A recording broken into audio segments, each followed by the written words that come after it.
Welcome back to Season 6 of the ReidConnect-Ed podcast. Today, we're here with music producer, engineer, and studio tech Mike Midura at the CyberSound recording studios here in Copley Square in Boston, Massachusetts, owned by Perry Geyer. Mike Midura, as Jerry said before, is producer, engineer, studio tech. Mike Midura is a Berklee College of Music graduate with a degree in music production and engineering. Mike has worked with a wide variety of artists spanning nearly every genre, including pop, hip-hop, alt-metal, singer-songwriter, acoustic folk, and indie rock. Do you like all those genres too? We'll get to that later. Mike has also engineered for artists signed to WMG, Sony Music, and Republic Records. Alongside music, Mike is also an experienced audio editor and voiceover ADR engineer, having worked with companies such as Netflix, Audible, Blizzard, and Dell. In addition to producing and recording, he is CyberSound Studios' tech in charge of fixing and maintaining the studio equipment and technology, for which we're very grateful. He uses his talents as a multi-instrumentalist, which is incredible, in various East Coast bands, most notably prog metal outfit Atomic Guava, who have been making waves in the metal scene since 2020. Mike, we are so stoked to have you here with us today. Yeah, thanks for having me, guys.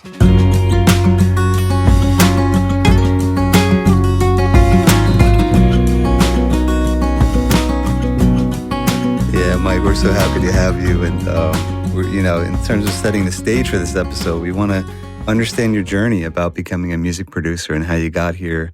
We're going to try to understand how you facilitate creating music with artists and bands, and how an idea that someone has in their head can turn into a studio-produced album or song, and also what that process looks like. Because people hear the music, but they don't really know what goes into making music.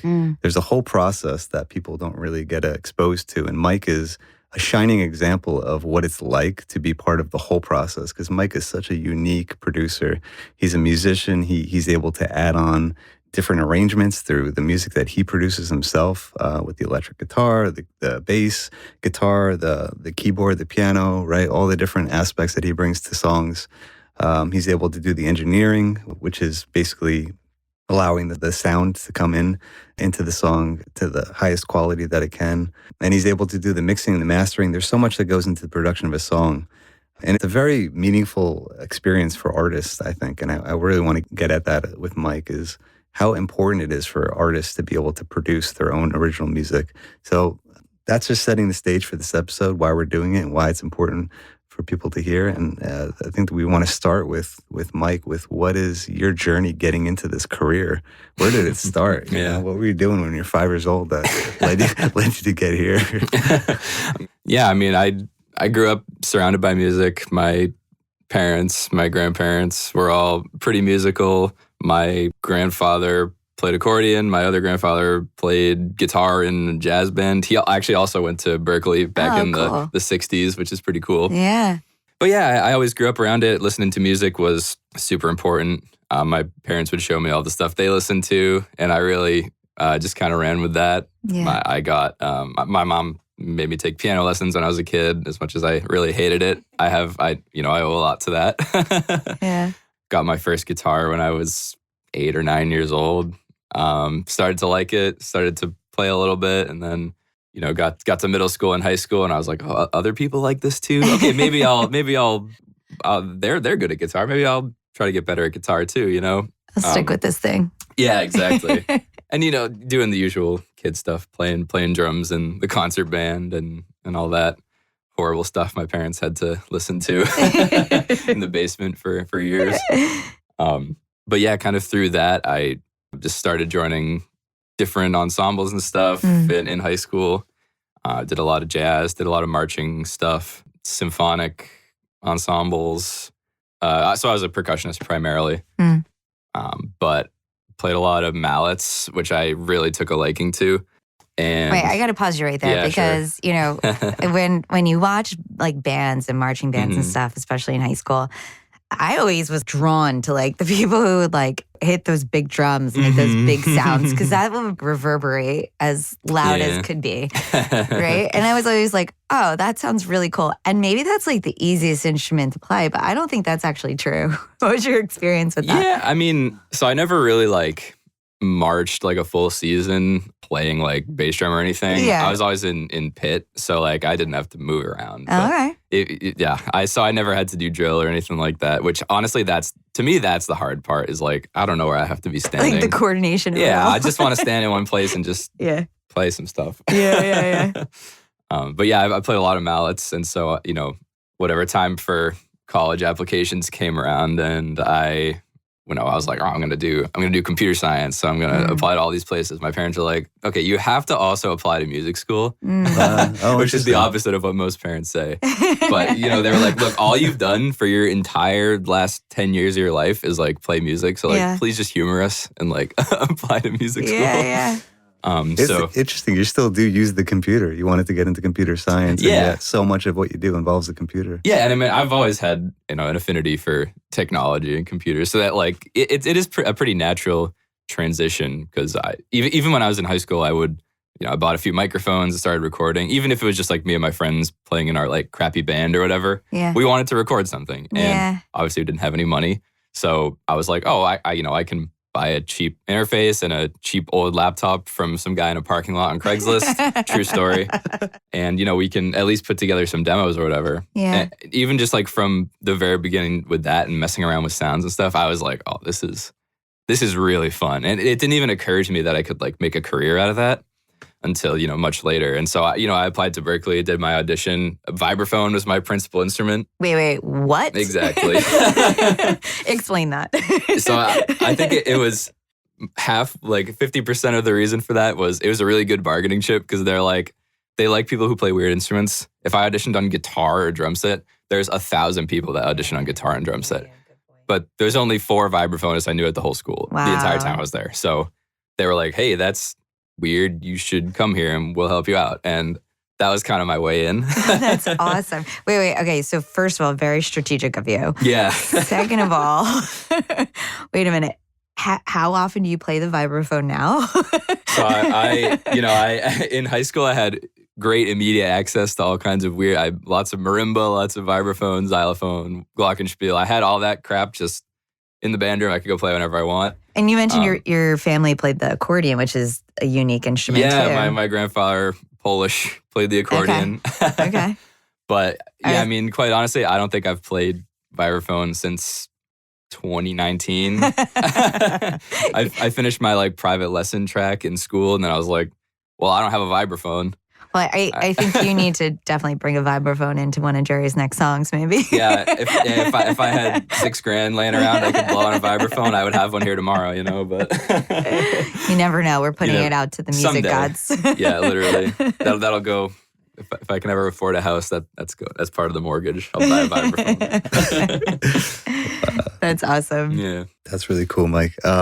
Okay, so tell us more about your journey at Berklee and learning how to produce music. And it sounds like, before we even go in that direction, it sounds like all these experiences you had growing up, even though they were diverse and you didn't maybe become like an expert at one thing necessarily, like, oh, I'm the best at this. Like you had such diversity and you're really good at a lot of things. How do you think that kind of fed into what you do now, producing a wide range of music? Because your genre of what music you produce is pretty wide range as well. Yeah, I mean, so I would say everything kind of came in little pieces. Like at first I was really, obviously like right when I graduated high school, I was really at the top of my percussion game because I played like 5-6 hours a day. Wow. So that was a really good kind of baseline to jump into everything else. The engineering aspect of it, I had definitely dabbled with it when I was in high school, but obviously I didn't know what I was doing really. Yeah. When I got to Berklee, they gave me a copy of Pro Tools. And of course, I just switched everything I was doing to that because I was like, oh, this is what the professionals use. Whatever you want to say about that. But that was... Sounds like you have some things to say about that. I do, yeah. For another time, maybe. But yeah, I think the engineering thing came a lot from being in school and like studying it formally. That environment really helped me personally. That was the way I learned really well, was just by having professors who were really knowledgeable teach me how to do things. And a lot of the technical side, I definitely attribute to my like formal Berklee education. And so the engineering thing was a nice long journey of that 4 years of getting, more fluent in all that. I find the creative flow was a lot different. I had played guitar in high school, whatever. The thing is, when I got to Berklee, I never wanted to pick up a guitar. Really? Because everyone I was surrounded with was a nasty guitar player. Yeah. And I had a guitar in my room, and I actually put it under my bed because I was like, if I pick this up, I'm going to embarrass myself. So it's interesting because I always say when you're surrounded by people who are so good at something, it either pushes you to want to do that or it pushes you in the other direction to find something else that you do really well to complement whatever's happening. Right, and that's kind of what happened. Yeah. So my first roommate we were randomly placed together. This kid, Matt, he's an incredible guitar player, like the most like proficient. He just picks up and plays like it's literally nothing. Wow. And I lived with him and we're still good friends. And I'm always in awe of that. Yeah, me too. I literally was from day one. But like subconsciously because of that, I was like, dude, I can't play guitar in front of this kid. Like he's gonna, whatever. So this is interesting too because we've had our cousin Jopi on the show before and you know him too. And he went to Berklee for a year. And I think he was kind of like fueled by his opportunity to be creative while around other creatives. But most people who go to Berklee, from what I hear from the students I've worked with or people I've talked to, they often have a similar path that you have in that they're like, let me learn as much technical stuff as I can while I'm here. Because if you end up doing the performance side of playing music, like at least you know what's going on in the background versus only being in the creative flow. I don't know. Right. I feel like it can go either way. And I'm curious about your experience, especially for anybody who might be interested in pursuing music school in your future who might be listening. Yeah. Yeah, I mean, I think a good sort of way to think about it is like you want to, at least for me, like the best way that worked for me was like, I want to study the technical stuff and be so proficient in it that it's simply no longer a barrier to creativity. Yeah. Like I want to be able, like if someone says, oh, I want a piano right here, 5 seconds, done.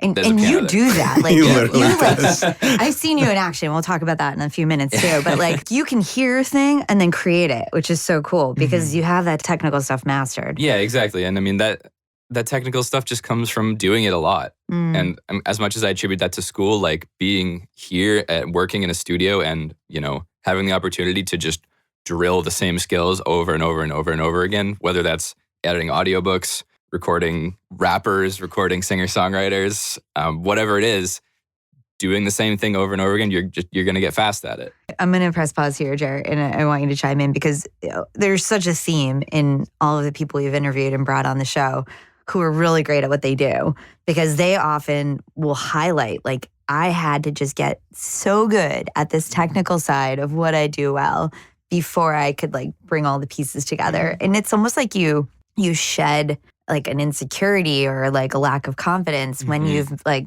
feel so proficient at a thing. But I feel like, and I've said this a million times, so forgive me, audience and you guys, but I have to say it again. I feel like in our world, we skip that phase of things and everybody just wants to jump to being really good at pulling the pieces together. But even Shane Sager, who was on this season 6, he was saying the same thing. He's like, I just had to practice and practice and practice and drill myself so I felt good letting things flow and being more creative because I didn't have to draw back to the technical side as much because it was a part of my repertoire. Yeah, you know what's cool about Mike's story too is he was doing this even when he was a kid. He's like, hey, let's get together and just like make this work. Let's try to record our music. Literally. Right. And just jumping into doing it. Yeah. Yeah, I think, people like Shane who have that ability to just buckle down and grind something. In a lot of ways, like you're super lucky to have your passion also be something that you like want to do like as a career, and it's a lot easier to grind something like that when you're like, this is like my job, but I'm also like super into it. Yeah. Well, that's apparent too. Yeah. And I think that's it's a really cool thing. But going back to what you said, Jared, Joe said this too when we interviewed him. He's like, in high school, like, he was like, I was running a band. We would go out to the garage and like, we would have band practice. And like some of my friends, they were my friends, but they were also in the band. And they didn't always like me when we were in the band because I'd be like, hey, we got to do this again until it sounds right. Yeah. Were you like running court when you were recording back in the day too? I mean, a little bit. I kind of owe like a lot of my discipline to like doing the scholastic music stuff and like being in like concert band and specifically marching band, because my school, like, we were extremely competitive. We were like a very high ranking school for like marching arts. You were here in Massachusetts, right? Yeah. I went to high school in Rentham, Mass. Okay. And we were pretty hardcore about it. Like, we would practice like probably like 20 to 30 hours a week, depending on the season. And like, it was brutal. And so obviously like the educators that I had were very like discipline oriented. Yeah. And I got caught onto that, and I was like, oh, look, like, if you want to get stuff done, you have to be able to like lock in a little bit. Yeah. Wait, you kind of like, you dropped the, I did these kind of like more classical training when I was younger, and then jumped to Berklee. Can we drill down? Because I'm such a proponent of like arts and education. And if you had a great experience with that, or even if you didn't, can you like bring us into a day in the life of what that was like being young? And if you're into computer science, there's like so much, the kids call it today big brain energy you need to bring into that, right? To really like figure that out. But then also to do music at the same time. What was that experience like for you? I mean, I found like in high school, I was like a fine student. I wasn't like straight A's or anything, but I managed. I tried as hard as I... Grades don't define you, man. You should know but I like just setting the stage. Like I tried as hard as I needed to, like just to kind of get by and not, get in too much trouble. But like just doing all that stuff was like, I mean, whether I knew it or not, it was a really good way to just like keep me out of trouble and just keep me like, occupied with my time. And it was something I really enjoyed doing. It was a great feeling to, get to a performance and get to be a part of something, whether it was like a small jazz band doing a performance, or whether it was like 120 people in a marching band doing a performance, like it's a very like satisfying feeling to like get to the end of a season and just get to let it go. Just let it go. Yeah. Yeah, that's awesome. It's great. Nice. Do you have any stories you can share about a teacher, either at Berklee or your band teacher or your band leader in high school, just someone that you felt really made a difference in terms of how you learned or just how you went about music? Great question. Yeah. So I think the first person in my like formal education that comes to mind, I had, he was actually taught me like drum lessons when I was in elementary school. And then when I was in high school, he was like the lesson director. His name's Ryan Loud. He's a percussionist. And he first of all, he was a great teacher. And he had a really great way of like connecting with us and like kind of tailoring what like his education to like what we wanted to do. So like he was a really good drum set player, great vibraphone player, great marimba player. And he actually exposed us to a lot of like different types of music, which is really great. Cause like obviously when I was a kid, I wanted to learn like Rush or whatever. I wanted to play YYZ or whatever. And he's like, yeah, he'll show you how to do that because he's great. And he'll teach you how to do that. But in high school, we were super lucky to have, he actually like studied a lot of like West African and like Ghanaian drumming and stuff, and a lot of like, Afro-Cuban, like Latin music and stuff like that. So he would always like, we had like a world percussion program where he'd bring in like different cultures, and I got to play like steel pan growing up, which is like crazy. That who has gotten to do that? It's like amazing. It was the best piece. Really, really amazing. And like we owe that to him. And he was really, really like insistent that we are all exposed to all these different types of music. And it was just great. What do you think that did for you? I think, it more than just like, obviously like it's making me like a more like worldly person, which like in general was great because he taught us a lot about the culture of the music and stuff, which is super important. But it really like informed my like vocabulary as a musician. And like I like specifically think about kind of like the West African stuff and like a lot of like the rhythms and things that like I would spend like hours and hours doing like when I was in high school. Like still to this day, like I find myself just like, I'm tapping on a desk or whatever. It's just like, it's just like ingrained in me for some reason. And it really just like, it really helped my like growth as a musician. It's so interesting because, I'm thinking about how like growing up with music in our family and in our household, as you said, and Jerry and I most certainly grew up with a lot of music around us. But in a lot of other cultures, especially in the African cultures, like music and dance and rhythm is a part of like everything they do and so many traditions. And to be immersed in that, I always imagine it as it's like it's in their DNA, it's in their veins, which is amazing. And to be exposed to that, even in like the smallest degree, right? Because it's not in our everyday life, but to be exposed to that in such a young age is so amazing. And, you know, I feel grateful that I know a lot of great music educators who try their best to do the same. But I'm just going to put out another plug here for all the educators or music enthusiasts to, you know, go wide and go broad because you never know what beats, what sounds, what traditions are going to influence the people that are listening. Totally. Even like the smallest thing can become a domino effect. Exactly. Yeah. I mean, like quite honestly, I don't envy his position where he was trying to like convince the school to like, hey, like give us a bunch of money so we can do this. Like that must have sucked, but he fought so hard for it and it was totally worth it. Like it was an incredible, like it genuinely like an investment like in the community. Cause like anyone from anywhere could just come and join this program. You didn't have to be a kid in school. There was, you know, like parents were doing it and like, you know, whatever, people who graduated were coming back and doing it. Yeah. Yeah. And it was just a super like rewarding experience. Yeah. It makes me feel like, it makes me think of when younger people are more able to learn different languages. Yeah. Because you kind of are like learning different musical languages at that age. It's so true. I even just thinking back, like how quickly I was able to learn like 25 minutes of music when I was in high school. That would take me like 2 weeks. And I'd be like, all right, yeah, let's go do it. Like, and like even thinking about having to do that now, like learning like a 40-minute set like on drums, I'm like, oh shit, I gotta make charts and I gotta like, yeah.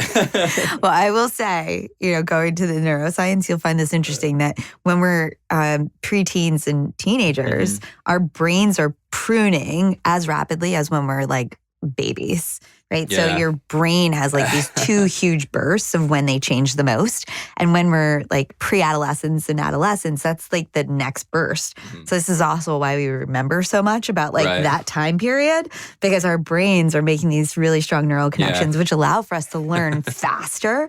And it stinks because, you know, just as another plug, as we're getting older, doesn't mean we can't learn new things. It just means it takes more effort. I wish I'd learned more back then, you know? Right? That's a plug for young people too who might be listening, for all my you know, high schoolers out there. Yeah, go learn some random stuff. Take it all in, absorb it now, because it will stay with you if you practice it. Yeah.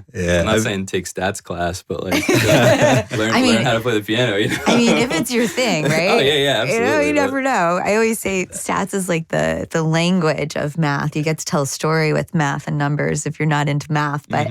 But yeah, like learn your scales early, because I go back to the guitar or to learning a new language and I'm like, oh, this is taking me way longer than it used to. Yeah. Not to say I'm old, or any of us are old though. Yeah, and like you said, exposure to music early on is important. I mean, we can think of even the popular music we listened to in high school. Like a friend of mine just in our group text, we always talk about music, and he's like, yeah, you know, I was just looking at the top 10 TRL songs of 1999, and we were guessing the songs. I just said we weren't going to age ourselves, Jared. Yeah. But it becomes ingrained in you, you know, it's an emotional, and it's also part of our identity development in high school. So, you know, the more we can be exposed to, the more our identity could be more expansive. And Mike, I think you're a really good example of just kind of being a well-rounded person and being expansive, not only as a person, but in your music and the way that you approach music. And it seems like your early experiences really helped you with that. Yeah, I definitely agree. I think it's, you know, it's important, I think, in this career path, at least, to be able to wear a lot of different hats. At least that's what I've found in my experience. You know, whether it's, can you come fill in for somebody? Our bassist is sick. Can you like learn this music and play on Friday? Like, I've been able to do that because just like, I don't play bass. I don't even like, I barely play guitar, you know, but like you just do it sort of good enough, and just don't play outside of your range. And do you have fun doing it too? Oh, absolutely. Yeah. I mean, it depends. If it's something so crazy and I'm like really stressed about the parts, like I'm not going to have as much fun, but I don't think anyone who plays music that difficult would ask me to Yeah. do that. Well, I was going to say this at the very beginning, but I have to say, people might be listening and be like, oh, is Mike the best producer at CyberSound? Is that why they're interviewing him? And I will say that, like, they're all amazing. They're so amazing. Every single person who works here. Huge props, especially to Rob, who is our primary producer on the podcast. And everybody, even Perry, the owner, is a great producer in his own right. But I want to say that, we have you on here to highlight and showcase your skills, but also because you and Jerry have formed a really cool bond over the past, year and a half, 2 years, which is really sweet. And sweet in like a cool, 90s sweet kind of way. Sweet, bro. Yeah. It's so sweet, bro. But I want us to drill down a little bit into that relationship. And we can use this, we use Jerry and I as an example of pretending I was a patient in his therapy session. But we can use this as an example of, a musician who created his own songs and this idea for how he wanted to produce his songs with a producer. Because I think, a lot of people who are creative and have been writing music, and I think since COVID too, more people have been tapping into things that they might not have done before. And I want us to kind of pull the curtain back a little bit for people to hear more about what that experience is like. Because just to set the stage, for those of you who don't know, Jerry, I'll let you tell your story about how you picked up a guitar for a second, because I think it will inform how Jerry got to this point of producing with you. But during COVID, you really got back into music because there were, spaces of time that, a lot of us didn't know what to do with, and you channeled it in a productive way. To go back to your creative aspirations of, being a singer-songwriter, not to become a singer-songwriter, I don't think at the beginning, but to express yourself in that creative way, which is your therapeutic process too, which is really nice. But all of it kind of came to life when you brought your ideas and your music to Mike. And I feel fortunate that I got to sit in on a couple of those sessions and both hear and see and talk through some of the stuff with Mike and how he makes decisions, and then also knowing you and your process. So it would be really cool for us to pull the curtain back a little bit and talk through that process. And I'm going to say, because I've whispered to Mike before and be like, well, how do you give feedback when you don't want to hurt somebody's feelings, but a change needs to be made? Because we want to honor your process and also make it the best it could be. So don't hold back is my point. Let's really let it all out here. Exactly. Well, that's my point too. Not to be fearful of feedback. Part of this, part of learning, as we talk about all the time here, is taking, receiving, and using feedback to guide us. I think that's where learning happens. So, Mike, we're coming back to you in a second. But Jer, real quick, Mom handed you a guitar at a really vulnerable moment in our lives when we were going through a lot emotionally. When we were younger, I wonder if you could just quickly share what music was like for you that got you into learning how to play and eventually write music. Yeah, I'll try to make this quick because I want to put all the emphasis on Mike for today. But 15 years old, Mom gave me a guitar. I was like, what? I don't know if I want to do that. Obviously, sometimes I overthink things a little bit. I'm like, oh, I don't, and whatever. So she got me 2 guitar lessons. And I basically just went to 2 or 3 guitar lessons and then just stopped going to lessons. But I basically just played my entire life on my own. Yeah. Just playing around. I never really did anything intensively. I didn't do any training really. I didn't we didn't have YouTube back then. I wasn't looking up YouTube tutorials. YouTube University. Yeah, exactly. I had to get my degree from YouTube. But basically just did music on my own privately. And I would write poetry and I would turn into a song. I would play here and there. Our cousin played a little bit of electric guitar. And so... But I'm going to press pause. And I have to emphasize this, and I hope you're okay with me saying this. This was at a time where, Jerry is a deep thinker and didn't always share and talk so much. And Mom's like, you know what? I think you need to let all this out in a certain way, and handed you a guitar. And I think that was almost not that you needed permission to express or share, but that was a big moment. And I'm saying this because music could be so therapeutic in so many ways. And I want us to tap into that some more too. But I think it's a really important point that like the moment that music kind of struck you as like, oh, I can do this thing was where you were kind of processing through the experiences we were having as teenagers.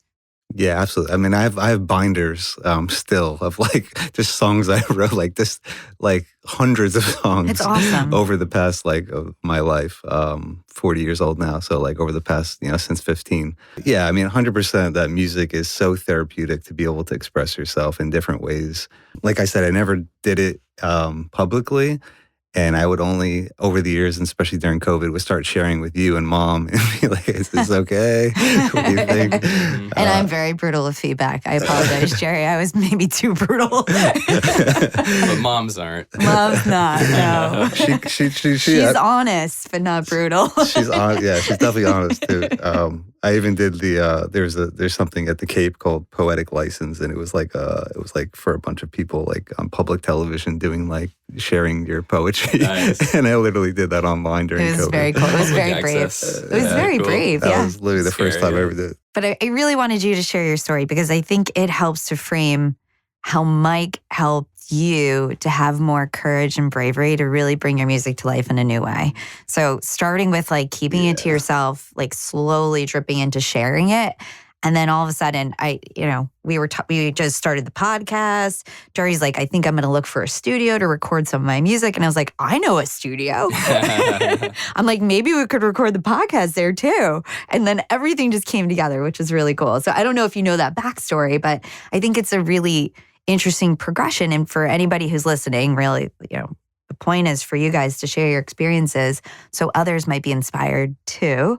So I appreciate you sharing that, Jared, because I think it's interesting and it bridges into your relationship you've built with Mike as a producer. Yeah, 100%. Slash instrumentalist on like every other instrument that you don't play that's on your songs. Producer's good. Let's just say my confidence was boosted by feedback from family and also from Mike.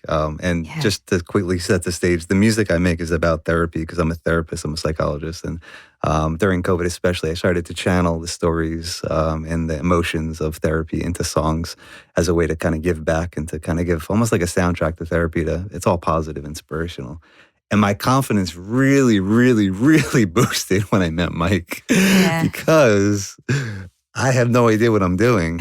And I would always tell Mike, I don't know what I'm doing. I wasn't trained. But Mike almost like built confidence to be able to see that there is a way to do this.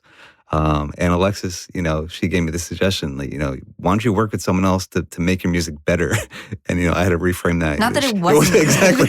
That's why I had to reframe it. Yeah, but it's true. Yeah. So I mean, Mike, maybe you can share your experience on the other side of it and to use this as an example of everybody you work with, because I'm sure other people you work with are going to listen in. And I don't want this to be about me necessarily, but about your process. And we can use this as an example about what it's like to bring creative ideas to life. Yeah, I mean, it's when you are a new artist, finding your sound or your voice or whatever, there's always going to be some growing pains. Not just, from the technical perspective, because recording is like a different skill than a lot of other musical performance situations. But, in finding your ability as a songwriter, your ability as a player, you're going to realize the second you step in front of a microphone, maybe I'm not as good at this as I thought. And that's everybody, though. That's if you've never recorded before, you will instantly realize that, I can hear everything. I have nowhere to hide. Which, to some people can be discouraging at first. But, if you push past that a little bit and you make a couple songs to start or whatever, and you just want to have recordings of them, you kind of realize, okay, well, I was really not so optimistic about this when I first did it, but like listening back to it, this is actually pretty good. And the first few are always going to be, you hear the struggle in them a little bit, which is true for most people. But, it's like we were saying before, you just keep working at a skill and it gets easier. Recording specifically, like you get used to hearing yourself in the headphones, you get used to a process that works. You start to understand what you should bring me. Like you should, don't just be like, oh, I have this one lyric, and then show up to the studio. And I'm like, great. What do you want to do? Which some people do. And I think that's totally I never do that. I just come with a song, which is great. But some people don't. Some people are like, oh yeah, like I had this idea, or I like this song that's already exists. And I'm like, Yeah. I'm down for whatever. I'll make something from nothing if that's what you need me to do. But it's always easier with a vision going into it, I think. So at that point, you're kind of a collaborator with someone who brings you that exactly smaller idea. Yeah, and I think a big part of it too is starting to understand your role in the collaboration. Because like as any of us who work here will tell you, sometimes you press record and then you sit on your phone for 2 hours, and that's the extent of your collaboration. And some people, that's how they operate. They want to really police themselves in the recording process. They don't really want your input. And that's great. There's a lot of people who operate like that. And then there's the other side where like they want you to tell you, like they want feedback on every tiny little minuscule thing to the point where it's like, I could just talk at you after every take, but which I try to, not do that. Yeah. There's a fine line between getting enough takes and getting feedback, which is different for everyone. But yeah, understanding your role like in the collaboration is super important, whether you're actually producing them or whether you're more just engineering. So what's your process of figuring that out? Because I mean, someone sets up time with you in the studio, right? And they show up. I mean, is there kind of like a process you go through to try to figure out what that person needs? Because in some ways, it's a lot like therapy. Yeah. Someone comes to my therapy appointment, or someone works with Alexis, and a huge part of our job is like, what's going on and what do they actually need from our interactions, our communication? It is exactly the same. It's exactly the same process where you read the room, feel it out. If they're being receptive to your feedback, awesome. Let's dig in a little more. Let's push it a little farther. If they're being like, okay, whatever, then just back off and just let them do their thing. I've been in both situations where I'm like, if they're asking my opinion about something, I'll gladly give them my opinion, but I won't give, advice they're not asking for, that type of thing. And that's a good relationship where they know what they want. They know whether or not they executed it. And I'm not going to say anything unless they ask. But yeah, you just kind of have to feel it out and like kind of start to, once you get more comfortable together, maybe it's a couple of sessions in, whatever, you push the boundary a little more, push it a little more, offer a little more advice. And you have to do it in a way, obviously, where it doesn't seem like you are insisting anything. And, like, I'm sure, like, you guys know this, like, you gotta like put like a positive twist on things. Yeah. Most of the time, because artists can be very... Humans have egos. Yeah. And like artists can be sensitive about their art. And it's easy to construe constructive criticism as I'm attacking your art, which is an attack on you. And so like language, I'm sure it's exactly the same. Language is very important. Yeah. And the way you say things is often more important than what you're actually saying. Oh, so true. Totally. That sounds really awesome. That was an awesome quote. No. Yeah, it was. That sounded so deep. No, it's true. It's so important. It's the same thing in teaching. It's the same thing in Jerry's work too. It's like in any relationship, right? We often don't inhibit enough to like catch ourselves, but in that interaction, it can make or break your relationship with the artist or with your work or with anybody in your life. And you don't really know like what the person's thinking in the first place, which is really important. And so like, let me give a quick example. I remember when you would record me doing a part of a song and I would listen back and you would make a change to it that I think was like a great change. And we would have interesting conversations about this because in my brain, when I wrote this song, I can hear what I imagine the song to be like. I'm like, oh, this is the shape of the song. This is the melody. This is kind of how it sounds in my head. And then when I played it or recorded it on my phone, and when you would make a change to it, it would like qualitatively change it just a little bit. Literally, my brain had to adapt to what that sounded like. And I would literally, you would send it to me, you would bounce the file, send me the MP3, and I would have to listen to the new version of it probably 10 times over and over and over and over and over until it's like, oh, it sounds great. But at first it's like, oh, wait, what? Even though it was great, I'd be like, oh. Different. Change is hard. Different. demoitis. You have demoitis, which is a real thing. Did you learn that in Berklee? Yeah, I mean, it's... No, did you coin it? No, I didn't come up with that, but any producer will tell you, don't get demoitis. Yeah. Yeah, what's your experience with that, in terms of the collaboration process? Yeah, I mean, it is true. People get very attached to what they have in their heads. I do it too. Yeah. I will be producing a track and I'm, whatever, we'll do like a couple versions of it that are completely rough, like unmixed, like no anything, like mistakes in it. And then I finally do the first mix and I'm listening to it. I'm like, why is this like, this part doesn't sound right? I'm like, oh, because you actually played the correct note on the guitar in this part. Like, and then I have to just like retrain my brain to be like, no, that's actually like, yeah, stop thinking about that. It's so true. It's like, I work with a lot of students who will do their writing, to Jerry's point. Like they don't always get it out of their head the way they're hearing it or thinking about it.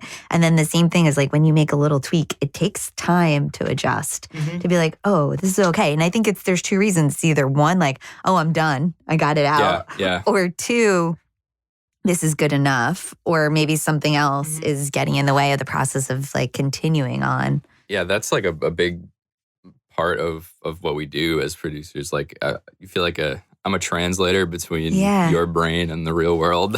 Yeah, totally. It's such a skill. Yeah, and it's something I'm still working on. It's something I'll never stop working on. It's not an easy thing to do, and everyone's different, and I think like, getting a lot of times the best way to communicate something like that is through like references to things that already exist. And like there's a lot of times like I find in most talking about music, I speak in terms of other things, which like sometimes like I kind of realize that sometimes that can be like a little insulting to people because they think I'm saying like, oh, this is unoriginal. When in reality I'm saying, no, I'm comparing it to something that already exists to like literally give it a direct line in my brain. Yeah. And I try to make that very clear because every time someone will play a demo for me, I'm like, oh, this sounds like this song or like this band. And like, that's meant to be like, oh, like a compliment.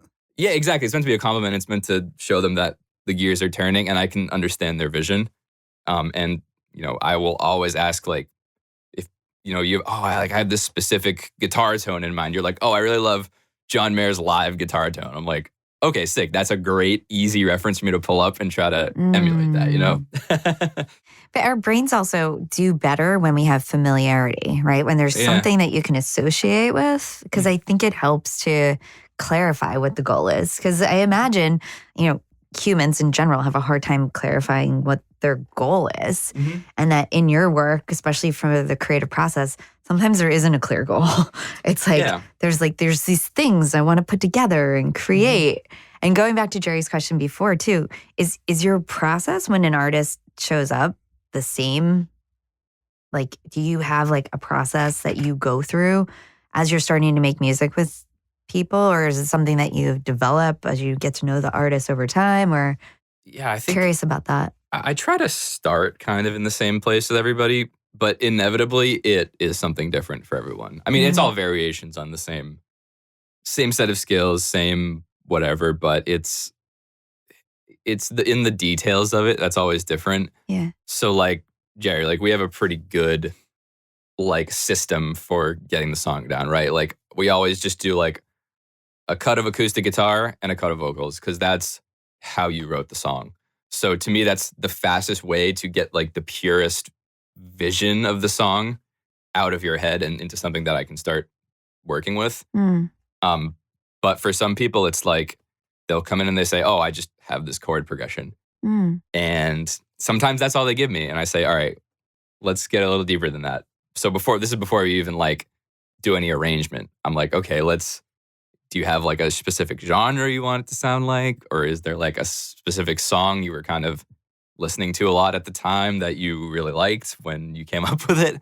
And sometimes we'll make an entire instrumental before we even record a single vocal, which I don't think is something we've ever really done. We always kind of do the vocals first. And that's also a logistical thing too, of like, if you're trying to get a couple songs done in a session, sometimes that's how you have to do it. Like when I work with bands, we'll do a drum day.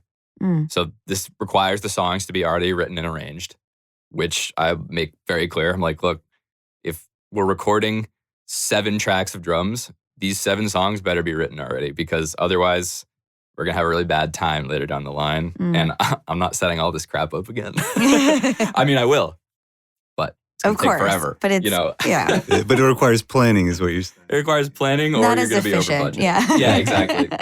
Yeah, that makes sense. Yeah, and then the logistics of it are interesting too, because obviously, like in a commercial facility like this, I can't just leave a drum set up in this room for 5 days. Like if I could, I absolutely would. But so it's something you have to plan around, and it's going to depend on the person you're working with. Well, it's interesting because your first initiation with someone might be that they just show up, and there's no pre-discussion about what they're bringing to you necessarily. So it's interesting. So what advice would you give to an artist who might use a studio if they've never met a producer before? Yeah, I mean, I think, like when we met, it was just kind of like, oh, you showed up and like we got to know each other, and I'd seen you around and stuff, and then we started talking and figuring it out. But like now, if it's especially like a young singer-songwriter, I try to be like, hey, like give me a call tomorrow and we'll talk about what you want to do before I even like book time with them or anything. Just to like not only like for me to understand what they want to do, but to like kind of set their expectations as well, of like what's possible. Because that if you've never set foot in this environment before, your expectations are going to vary wildly. Yeah. Some people are like, oh, it's going to take like 8 hours to record like the guitar. And it's like, no, like it'll probably take like 40 minutes. But unless they're learning to play guitar while they're recording. Yeah. And depending on who it is, I might be like, hey, do you want me to just do that real quick? Or I'm like, I'm happy to let you figure it out. Because whatever.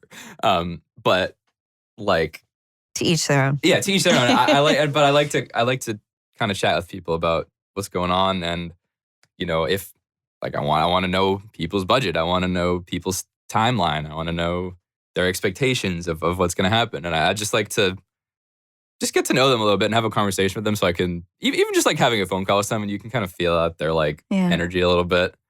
If they're like super like neurotic and like really like controlling, like you will immediately get that on the phone. Or if they're really cool and laid back and I just want to make my album, man. Like that's great too.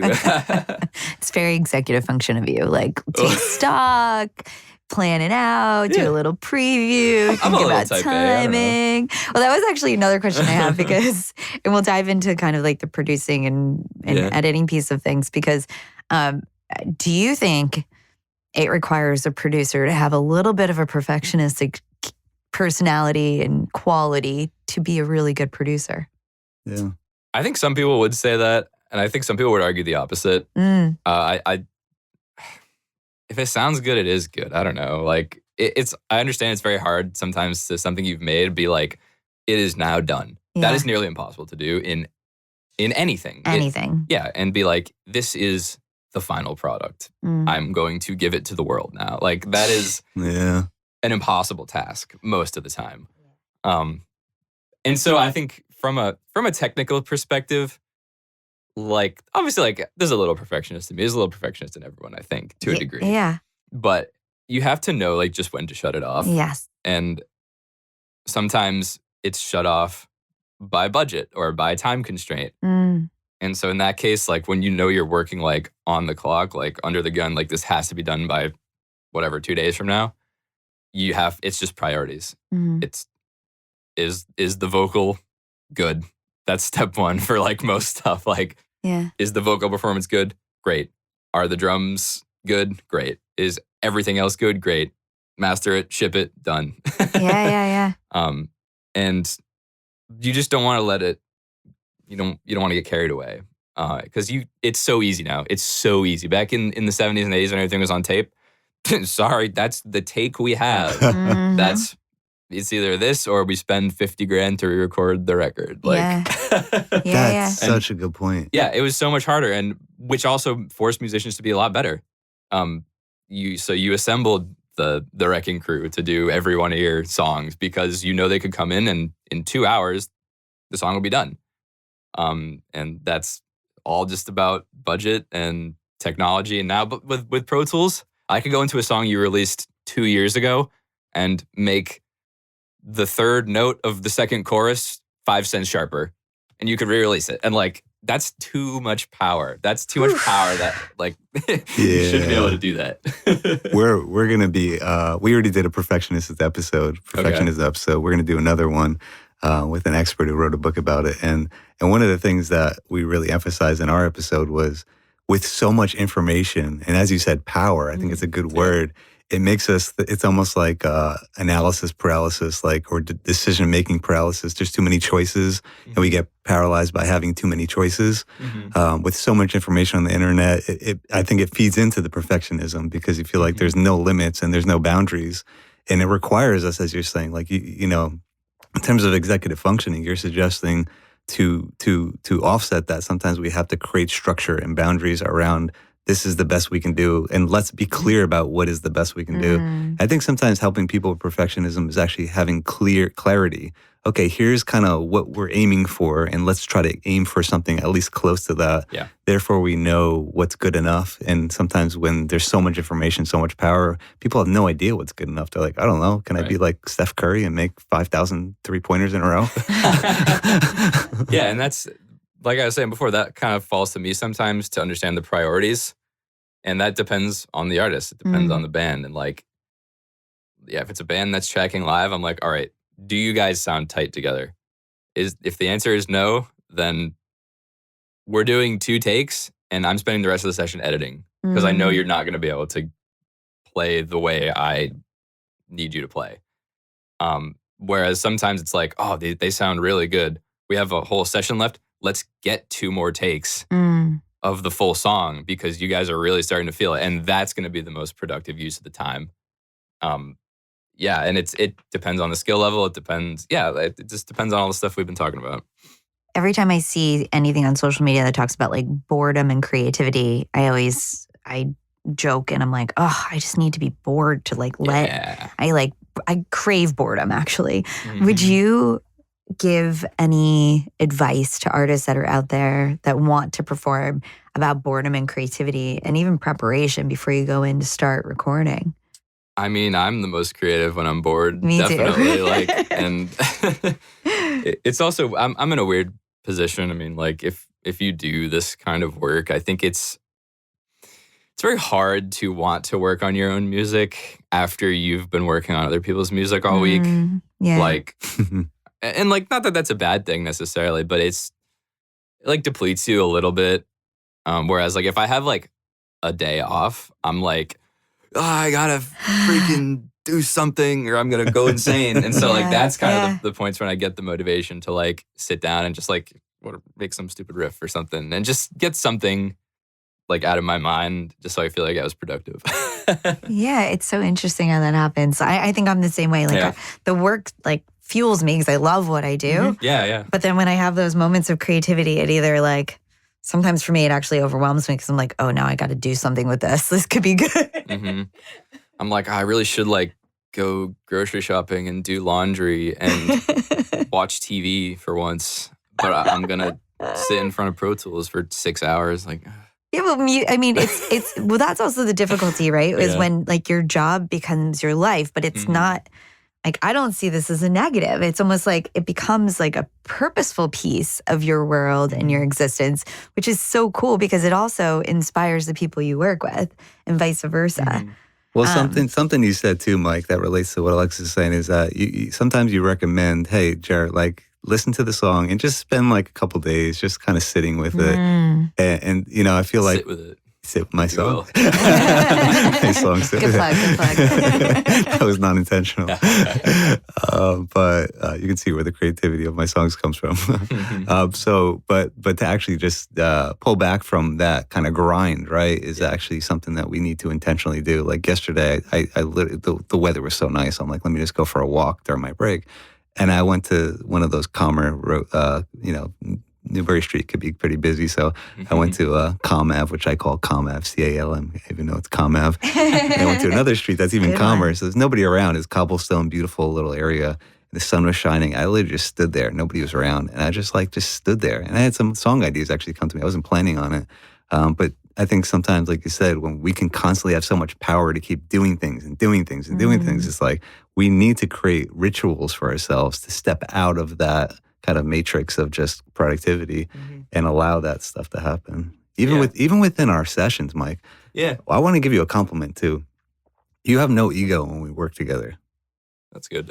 And I think, like, I'm never thinking to myself, oh, Mike is worried about him and his ego. He's all about getting into the song and figuring it out. That's awesome. And I really, really appreciate that about you. It really feels like a collaboration and like we're in tune with each other. I feel like you're really in tune with what we're doing. It feels right. It feels like it's the right thing. Yeah, I mean, if it's not serving the song, why are we doing it? Is sort of a good philosophy. Like even with suggestions people make, sometimes they're like, oh, like let's add a accordion and a flute and I'm like, you got to know and to just be like, no, dude, like what are you talking about? But if they want, I would get that. I would make that happen. I would make that happen somehow. But like, yeah, I want to pretend it's some like higher like calling, being like everything is like should serve the song. It's like not that crazy, but like it should though. Yeah, it's your authenticity, your professionalism, and your care. It's apparent. It's cool. Yeah, and you're not like trying to prove anything in terms of like what you're capable of. You're just trying to do what makes sense and what's right for the song, which I really appreciate. You know, yeah, I mean, like if I brought the accordion, you wouldn't be like, all right, I got to prove that I can bring a solo accordion into your song. No, it's not working. I'm gonna delete it. Well, I think that's the thing too. In thinking about feedback, like if something's not working, you will share that, and ultimately, I guess it's the artist's choice whether or not they keep it or not. Yeah. Which is that hard for you? Because I know sometimes, like I don't know, for me in my own work, sometimes I'm like, oh, is that a good idea in my head? But I'm thinking, okay, what's the right way of approaching this? Yeah, I mean, like every other answer I've given, it depends. Yeah, totally. Some people are, like I said, a lot more receptive to that feedback and trusting in me being like, hey, like, I know you want to spend 6 hours adding the hammered dulcimer to this song, but I already know it's going to sound terrible. But we just need more cowbell, Mike. but at the end of the day, like that's the other position I'm in, right? You're paying me. At the end of the day, it is your call. Yes. I will advise you. I'm like a lawyer. I'll advise you, but if at the end of the day you want to go testify in court, then that's up to you, man. Like, I mean, another. Like, people always wonder, too, like, oh, have you ever worked on something that's, like, so bad that you don't want your name on it? And, like, I find, like, very rarely does that happen where, like, I mean, I always present my case. I'm like, look, even when it's, like, something as trivial as, like, I'm, like, mixing a song for someone. Yeah. And they're like, oh, yeah, I want, like, the sub to be, like, way louder or whatever. And I'm like, look, I'll gladly make the sub way louder for you. But I'm telling you, it's not the song overall. It's going to lose a bunch of headroom. It's not going to sound as loud, and it's going to sound really muddy and terrible. Yeah, I'll do it. Yeah. And obviously, like I don't feel like that's something crazy enough where I would like be like take my name off this. But there have been projects where I'm like, hey, I don't think we have the same vision for what this should be. I'm happy to do whatever you want me to do, but I think you should probably find someone else to work with because I either there's just like a fundamental like difference in the way we work, which has happened, and that's totally fine. Everyone works differently, and I'm not gonna try to like keep you like desperately. If it's no a bad ego. time. Told you, no ego. Yeah. But I think it's also important because as like smooth as you guys have been describing your collaborations, which is wonderful, there's also the other side of it when it doesn't work. And I think that's ultimately like the most important thing is to be honest. Like, hey, this isn't working. Because I think, you know, a lot of time and energy and resources can get wasted where they might be used differently. Right. And I feel like I can always kind of figure out someone's personality and like the way they want to work. Yeah. But it's like when you're actually implementing that, it can be a lot different because you start to like actually get into the weeds of like creating something. Yeah. And sometimes not even that like they're doing it in a weird way. It's a way that totally makes sense to them, but a way that like my brain can just not like literally cannot comprehend why they would do something this way. Yeah. And that's fine, and that works great for people. I think especially with music, like so many things in life, like there's a niche that sometimes other people can connect to a thing that maybe the majority isn't. And there's a place for it, but maybe it doesn't always click or connect with everybody all the time. And I'm just going to put it out there. That's okay, right? That's okay, and that's some of the coolest music I've ever heard is stuff that I'm like, how would you even come up with this? Like, maybe my brain is too like process focused sometimes, and a little like, I find myself honing in on the technical aspect of stuff sometimes a little too much. Yeah. And the like, I don't know, I get tunnel vision on stuff sometimes, but like, I've had clients that are like, okay, yeah, like we do a song or whatever, and they're like, yeah, this is cool. And then like 6 months later, they're like, oh yeah, like I just recorded this like in my friend's basement. And it's like the weirdest, coolest thing I've ever heard. And I'm like, I totally get why I would never make anything like this. Yeah. I'm glad like they were able to like find someone that will do like weird stuff with them. Well, I think that's the hardest thing about creativity is that you often can't like press a button and turn it on. Yeah, right? Like somebody might like book time in the studio and be like, oh, that's my time to create or put these pieces together. But like it might not be the right time to pull it all together. So I think that's also so important to give space and time to find the flow and see what makes sense. And not just for music, I think for anything when we think about it, when we pull back a little bit, sometimes we can see things differently, which is kind of cool. Yeah. I mean, it's interesting when I'm on the clock and I'm put in that position too. I find oftentimes there will be days I'm just like drained. I'm like, I've been like making stuff for people all day. And then someone comes in, they're like, oh, can we like make something? And I'm like, okay. But I don't know, like to be very honest, the fact that I'm getting paid for it is a great motivator. It's a great motivator to like want to just like, all right, 2 more hours of like focus and then I can go collapse on my bed. Like it definitely does help. Not to say that it works out every time. I have days when like someone comes in and like, oh, we'll just like make an instrumental today and we'll see what happens. And we make something, we're just like, I don't know. It's like, it's fine, I guess. Yeah. But it's just like not very good sometimes. Yeah, but I think that's also like the foundational skills you've built allow for you, even when you're tired or not feeling the flow, to be able to put pieces together, whether or not it comes out exactly the way you wanted to or not.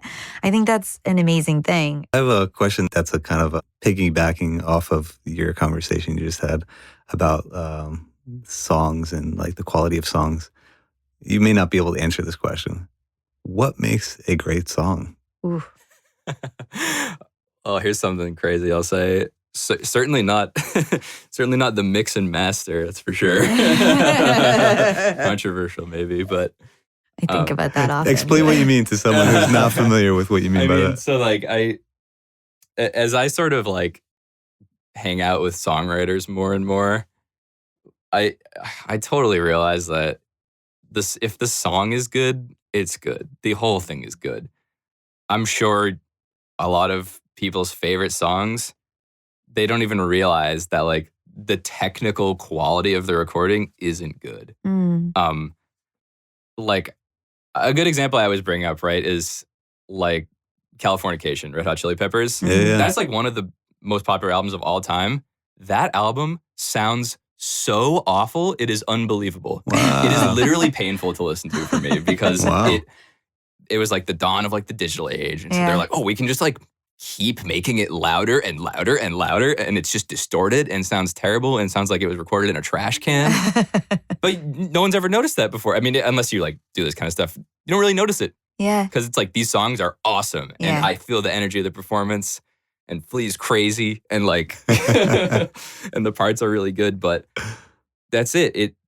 And quite honestly, if the album was recorded any other way, I don't think it would be as good. I think it's the same when you go. I think it's the same when you go to like a live rock show. Yeah. Like oftentimes you lose some of the lyrics in the sound, right? And it's more about the experience of it all together. Exactly. Like I've done front of house. There's no way that singer that's whispering is getting past that wall of 4 guitars. Like it's just not happening. Like, Right. In thinking about what's next, what's something about music or production that you're really excited about? That's kind of like starting to percolate or happen more now that you see going on? Curious of your thoughts? That's a crazy question.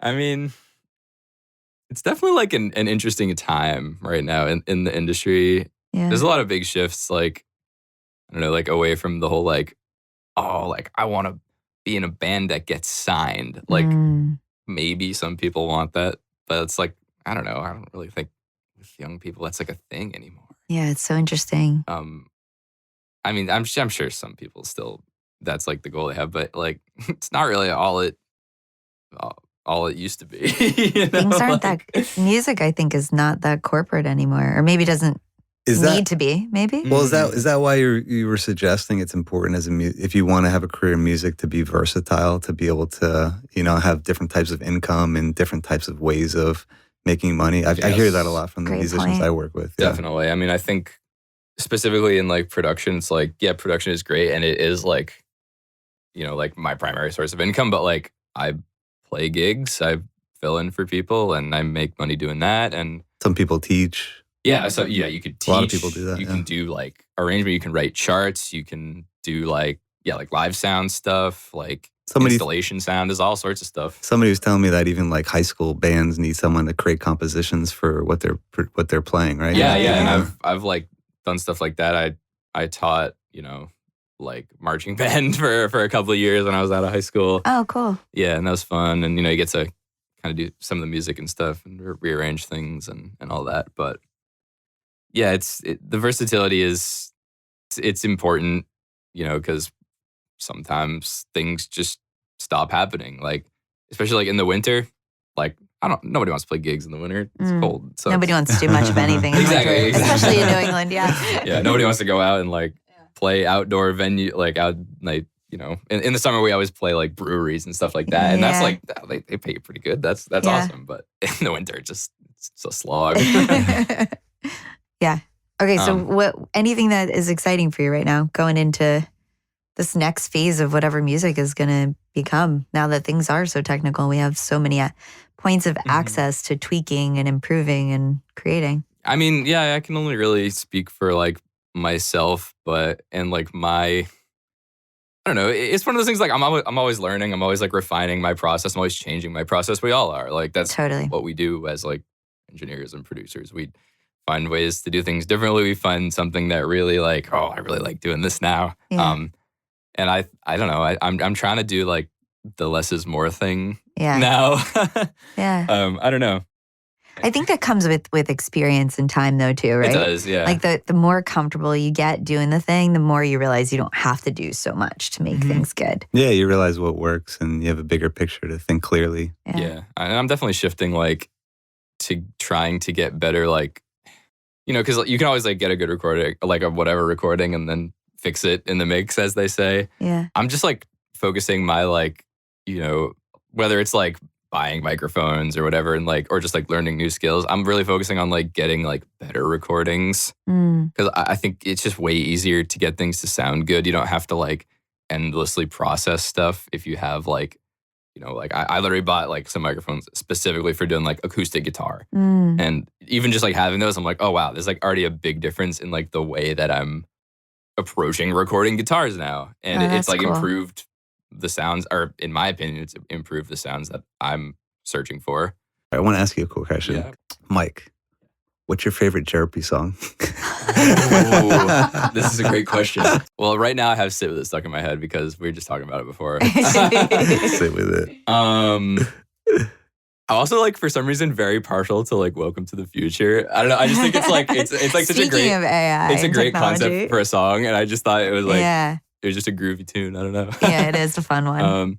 And then I know I said this last time, the Christmas one. That Christmas love song. Christmas love song that we did with Maddie. Maddie's the best. Without fail, that song will end up in my head like randomly. Like, it's so good. Thank you. Yeah, so I'd say like those are like could be like top 3 for me. That's awesome. Yeah. That's awesome. And thank you for bringing Maddie on to sing the songs. I mean, your idea of like, oh, let's bring in this vocalist and Maddie Donnie, who has been like an incredible addition. Definitely. And I'll never forget what she said because like I kept producing more and more songs because I got so into it. And she goes, Jerry never gives up. I'm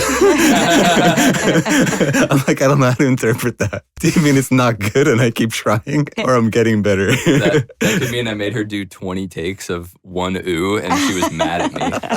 Is what that could mean. But I think it's a testament to the relationship, and like you actually become a coach, not just like the production side of things. Like you're coaching and guiding and supporting the process and the artists and all of it. I think it's such a cool thing. Yeah. I'm a little bit of a therapist. Yes, you in some sure ways. are. People they love to vent. Oh my and gosh. I love to know. I'm like, all right, is this a true story? What's the song? What's the tea? I Yeah. get nosy. What's the reason behind people open this? up a little more. That you can dive into the song yourself. Exactly. But I think like most things, again, it comes down to the relationship. It comes down to the confidence you have in your skills to be able to bring it into what you're doing every day. And there's so many different directions that we could have gone in today and so much more we could still talk about. But, I guess I have one last question, and Jerry might have another one too. If you were to give advice to anybody creating anything musical who would want to produce it, what would you share? I mean, you got to make 1,000 bad songs before you make a good song. Is like a pretty good place to start. Yeah. You have to just keep creating. I don't know. That's as specific as I can be. Like songwriting in particular, you have to like write a lot of bad lyrics. You have to make a lot of really crappy beats before you're gonna make one that's like, oh, actually, this is kind of cool.